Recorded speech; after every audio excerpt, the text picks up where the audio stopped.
নমস্কার বন্ধুরা, আমি এম গার্ডেন পি থেকে প্রদীপ, আর আপনারা দেখছেন আপনাদের পছন্দের ইউটিউব চ্যানেল।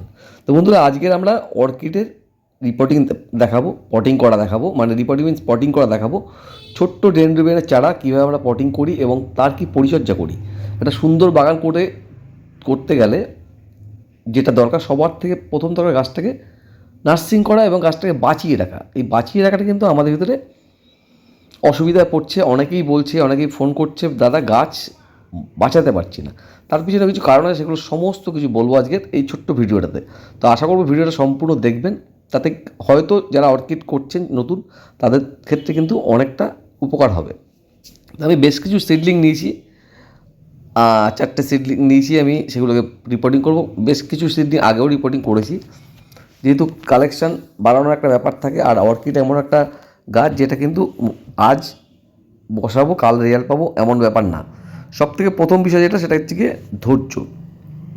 অর্কিডে আমরা আগে বলেছি অন্য গাছের ক্ষেত্রেও ধৈর্য প্রয়োজন আছে। অর্কিডে কিন্তু আরও অনেক বেশি ধৈর্য। যারা ধরতে পারবেন, তারা কিন্তু অনায়াসে অর্কিড করতে পারবেন। তো আমরা সবার প্রথম যেটা করবো, সেটা হচ্ছে নেট পটটাকে আমরা খুলে নেব। নেট পটটা খোলার পর আমরা যেটা পাবো, সেটা হচ্ছে দেখবো, নেট পট খোলার পরে আমরা দেখব একটা ছোবড়ার টুকরো, বেশ কটা টুকরোর ভিতরে, তার ভিতরে গাছটাকে বসানো আছে। এই ছোবড়ার টুকরোগুলো কিন্তু প্রথম অবস্থাতে খুব ভালো থাকে এবং তাতে কিন্তু গাছটা বেড়ে ওঠে। একটা আমাদের যেটা করতে হবে, সেটা হচ্ছে গিয়ে এই ছোবড়াগুলোকে ধীরে ধীরে সম্পূর্ণ বের করে ফেলবো। ছোবড়া বের করতে গেলে দেখবেন বেশ কিছু শিকড়ও ছিঁড়ে যাবে। এখানে কিন্তু একদম ভয় পাবেন না যে শিকড় ছেড়ে গেলে গাছটা মরে যাবে, এই চিন্তাটা আনবেনই না। অর্কিড এমন একটা গাছ, সেটা পরবর্তীকালে শিকড় ছেড়ে রিকভার করতে পারে। তারপরে গাছটাকে জলের ভিতরে বলেছিলাম, আগে অন্য ভিডিওতে বলেছিলাম, যে ছোবড়াটা যেহেতু শুকনো হয়ে থাকে, সেক্ষেত্রে আমরা খানিকক্ষণ জলে ভিজিয়ে রাখবো, যাতে আমাদের খুলতে সুবিধা হয়। ধীরে ধীরে চুলের জট যেরমভাবে পড়ে, সেইভাবে ধীরে ধীরে খুলে ছোবড়াটা সম্পূর্ণ আমরা রিমুভ করবো, মানে একটুও ছোবড়া থাকবে না। আর এখন জলে ভেজানোর পর দেখতে পাচ্ছেন যে শিকড়গুলো একটু সাদা আছে, সেগুলো কিন্তু ভালো শিকড়, আর যেগুলো একটু ব্রাউন হয়ে গেছে, সেগুলো কিন্তু খারাপ শিকড়। তো আমাদের সাদা শিকড় রাখতে হবে, ব্রাউন শিকড়গুলো আমাদের সম্পূর্ণ কেটে ফেলতে হবে। ব্রাউন শিকড় একটাও রাখবো না। তাতে যদি শিকড় কাটতে কাটতে সম্পূর্ণ শিকড় চলে যায়, কাটা পড়ে যায়, সেক্ষেত্রেও কোনো অসুবিধা নেই। উপরের দিকে দেখতে পাচ্ছেন ছোটো ছোটো সাদা শিকড়গুলো, নতুন শিকড়। এই শিকড় থেকে কিন্তু গাছ রেডি হবে এবং রিকভার করবে, বেঁচে থাকবে। আর শিকড় বললাম যদি একটাও না থাকে, সেক্ষেত্রেও কিন্তু কোনো অসুবিধা নেই। আমি এবার সম্পূর্ণ সুন্দর করে সমস্ত শিকড়, সমস্ত ছোবড়া ছাড়িয়ে, শুধুমাত্র যে কটা শিকড় আমার মনে হয়েছে ভালো আছে, সাদা আছে, জলে ভেজানোর পরে সে কটা শিকড়ই রেখেছি। ব্রাউন শিকড়গুলো কিন্তু একদমই খারাপ, আর যেগুলো একদম কালচে হয়ে গেছে, সেগুলো তো খারাপই। তো আমি কী করবো, এবার একে একে প্রত্যেকটা সিডলিং আমরা নেট পট থেকে খুলে রেডি করলাম। দেখতে পাচ্ছেন কটা মাত্র সাদা শিকড় আছে, সবুজ শিকড় আছে, এগুলো কিন্তু ভালো শিকড়। এবার আমরা কী করবো, গাছটাকে বসাবো। গাছটা বসাতে আমাদের কী কী মেটেরিয়ালস লাগবে, সবার প্রথম সেটা বলি। আমরা নিলাম চারকোল। চারকোল সকলেই চেনেন, এবং চারকোল আপনারা দশকর্মা ভাণ্ডারে কিন্তু অনায়াসে পেয়ে যাবেন, আর একটু খুঁজলেও পেয়ে যাবেন। চারকোল বাড়িতে বানিয়ে নেওয়া যায়। পরবর্তীকালে কোনো সময় একটা ভিডিও দেবো নিশ্চয়ই, যেখানে বাড়িতে বানিয়ে নিতে পারছে। চারকোল সস্তা, 30 থেকে 40 টাকা পর্যন্ত দাম হবে। এবার নিলাম আমি মাটির অর্কিড পট, যেটা এরকম দেখতে, আপনারা বুঝতে পারছেন, মাটির অর্কিড পট।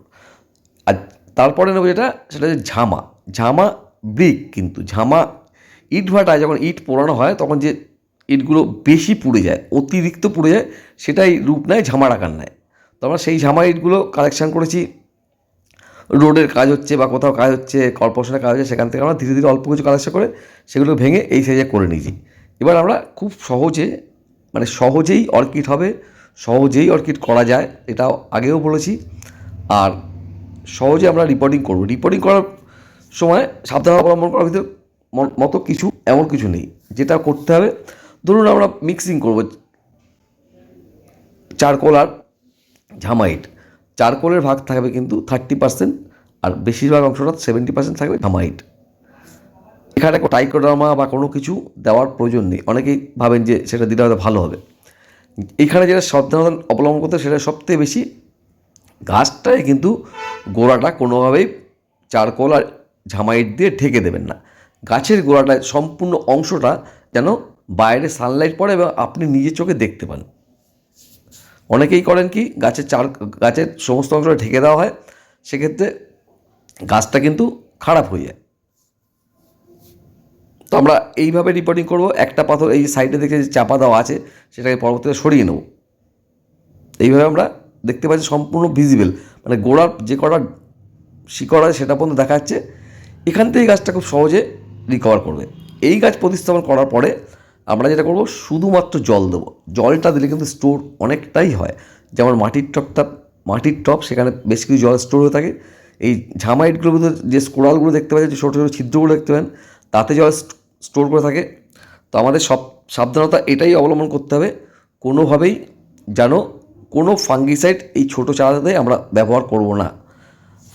সকলেই ভাবেন যে এটা দিলে ভালো হবে, ওটা দিলে ভালো হবে, উনি এইটা বলছে, উনি সেটা বলছে। সেটা না, আমি কাজ করতে গিয়ে যেটুকু বুঝেছি সেটা কিন্তু আপনার শেয়ার করছি, তাতে কিন্তু একটা চারাও মরবে না।